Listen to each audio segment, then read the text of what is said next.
July 20-ന് ഡൽഹിയിൽ പാർലമെന്റിലേക്ക് നടന്ന CJP മാർച്ചിൽ പ്രതിഷേധക്കാർക്കെതിരെ പെല്ലറ്റ് തോക്കുകൾ ഉപയോഗിച്ചതായാണ് റിപ്പോർട്ടുകൾ.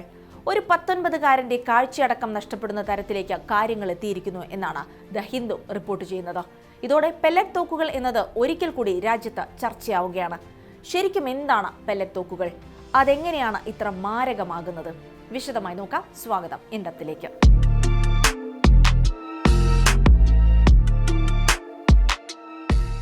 ഡൽഹിയിൽ കോക്രോച്ച് ജനതാ പാർട്ടി നടത്തുന്ന സമരത്തിൽ പ്രതിഷേധക്കാരെ നേരിടാൻ ഡൽഹി പോലീസ് പെല്ലറ്റ് തോക്കുകൾ ഉപയോഗിച്ചുവെന്ന ആരോപണം ശക്തമാക്കുകയാണ്. ദ ഹിന്ദു റിപ്പോർട്ട് അനുസരിച്ച് തെക്ക് പടിഞ്ഞാറൻ ഡൽഹിയിലെ നജഫ്ഗഡ് സ്വദേശിയായ 19-കാരൻ സാഹിൽ ലോച്ചവിന് പെല്ലറ്റ് കൊണ്ടുണ്ടായ പരിക്ക് കൗമാരക്കാരന്റെ കാഴ്ചയെ പോലും ബാധിച്ചിട്ടുണ്ട്. ഷെയ്ഖ് ഇർഷാദ് മൻസൂരി എന്ന യുവാവിനും ജൂലൈ 20-ലെ പോലീസ് അതിക്രമത്തിൽ പെല്ലറ്റുകൾ ഏറ്റിരുന്നു. അദ്ദേഹത്തിന്റെയും കണ്ണിനടിയിൽ തറച്ച പെല്ലറ്റുകൾ ശസ്ത്രക്രിയ നടത്തിയാണ് നീക്കം ചെയ്തത്. ഇത്തരത്തിൽ 4 പേർക്ക് പെല്ലറ്റ് തറച്ചുള്ള പരിക്കുകൾ ഏറ്റിട്ടുണ്ടെന്നാണ് ഇതുവരെയുള്ള റിപ്പോർട്ട്. ശരിക്കും ജനക്കൂട്ടത്തെ നിയന്ത്രിക്കാൻ ഉപയോഗിക്കുന്ന മാരകമല്ലാത്ത ആയുധങ്ങളുടെ പട്ടികയിൽ വരുന്നതാണ് പെല്ലറ്റ് തോക്കുകൾ.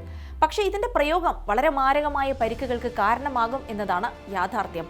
പെല്ലറ്റ് തോക്കിൽ നിന്ന് വെടിയുതിർക്കുമ്പോൾ പുറത്തേക്ക് വരുന്ന ഒരു കാർട്രിഡ്ജിൽ 100 കണക്കിന് ചെറിയ ലോഹ ഉണ്ടകളാണ് ചിതറിത്തെറിക്കുന്നത്. പലപ്പോഴും ഈ പെല്ലറ്റുകൾ മുഖത്തും വിവിധ ശരീരഭാഗങ്ങളിലേക്കുമാകും തുളച്ചു കയറുക. ചിലപ്പോൾ ആന്തരികാവയവങ്ങളിൽ പോലും ഈ ചെറിയ ലോഹ ഉണ്ടകൾ പരിക്കുണ്ടാക്കും. കണ്ണിലാണ് പെല്ലറ്റ് തറയ്ക്കുന്നതെങ്കിൽ കാഴ്ച പോലും നഷ്ടപ്പെട്ടേക്കാം. ഇതാദ്യമായല്ല ഇന്ത്യയിൽ പെല്ലറ്റ് തോക്കുകൾ സംബന്ധിച്ച് വിവാദം ഉയരുന്നത്. അതിനൊരു ചരിത്രമുണ്ട്. കുട്ടികൾ ഉൾപ്പെടെ നിരവധി മനുഷ്യരെ അന്ധരാക്കിയ ഒരു ഇരുണ്ട അധ്യായത്തിന്റെ ചരിത്രം. രാജ്യത്ത് ആദ്യമായി പെല്ലറ്റ് തോക്കുകൾ പ്രയോഗിക്കുന്നത് 2010-ൽ കശ്മീരിലാണ്.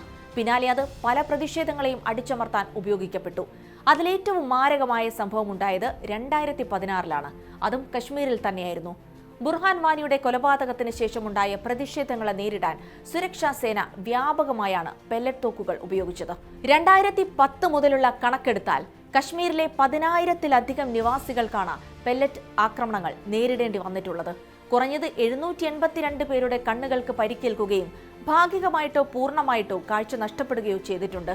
രാജ്യത്തെ മൊത്തം കാര്യമെടുത്താൽ ഇത്തരത്തിൽ കാഴ്ച നഷ്ടമായവരുടെ എണ്ണം 3000-ത്തിലും അധികമാണ്.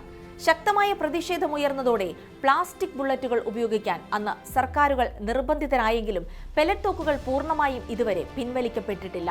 റിപ്പോർട്ടുകൾ പ്രകാരം 2023-ൽ മണിപ്പൂരിൽ നടന്ന അക്രമ സംഭവങ്ങളിലും 2024-ൽ പഞ്ചാബ് ഹരിയാന അതിർത്തിയിൽ നടന്ന കർഷക പ്രതിഷേധത്തിലും പെല്ലറ്റ് തോക്കുകൾ ഉപയോഗിച്ചതായി ആരോപണങ്ങളുണ്ട്.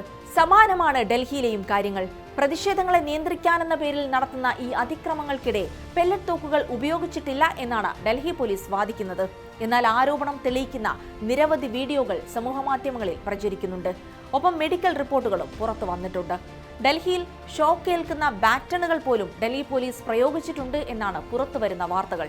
സമരത്തിന്റെ ഭാഗമായി പലരും ഇത് സാക്ഷ്യപ്പെടുത്തുന്നുമുണ്ട്.